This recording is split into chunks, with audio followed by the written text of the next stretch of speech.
ప్రభు అయిన యేసుక్రీస్తు వారి ద్వారా అనుగ్రహింపబడుతుంది. తన ప్రజలను వారి పాపముల నుంచి ఆయనే విడిపించును గనుక ఆయనకి యేసు లేదా ఆయనే రక్షించును గనుక ఆయనకి యేసు అనే పేరు పెట్టును అనే మాట ఆయనను గురించిన ముందస్తు వర్తమానంగా ప్రవక్తల ద్వారా తెలియజేయబడుతూ వచ్చింది. ఇదిగో లోక పాపములను మోసుకొని పోవు దేవుని గొర్రెపిల్ల అనే మాట బైబిల్లో రాయబడుతూ వచ్చింది. ఈ మాటలన్నీ కూడా ప్రభు అయిన యేసుక్రీస్తు ప్రభువుని గురించి రాయబడతా వచ్చింది. మీరు అనుకోవచ్చు, ఇది పాపులకు చెప్పండి, మాకెందుకు, మేము పాపులం కాదు కదా అనుకోవచ్చు.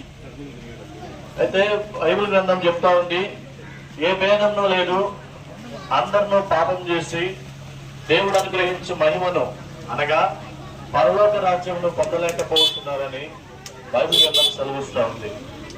మనిషి బయటకు చాలా చక్కగా కనిపించవచ్చు, బయటకు చాలా నీతిగా కనిపించవచ్చు, బయటకు చాలా భక్తిగా కనిపించవచ్చు, బయటకు చాలా దాన ధర్మములు చేసినట్టు కనిపించవచ్చు. కానీ బైబిల్లో ఒక మాట రాయబడతా వచ్చింది, మనిషి చేసే నీతి క్రియలు మురికి గుడ్డలతో సమానమని రాయబడతా వచ్చింది.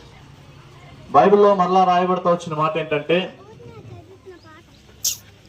ఈ మనిషి పాపం చేత చిక్కబడిన మనిషి, పాపం చేత పట్టబడిన మనిషి, రోగులుగా కానీ ఆరోగ్యం కలిగిన వానికి వైద్యుడు అక్కర్లేదని కూడా రాయబడతా వచ్చింది.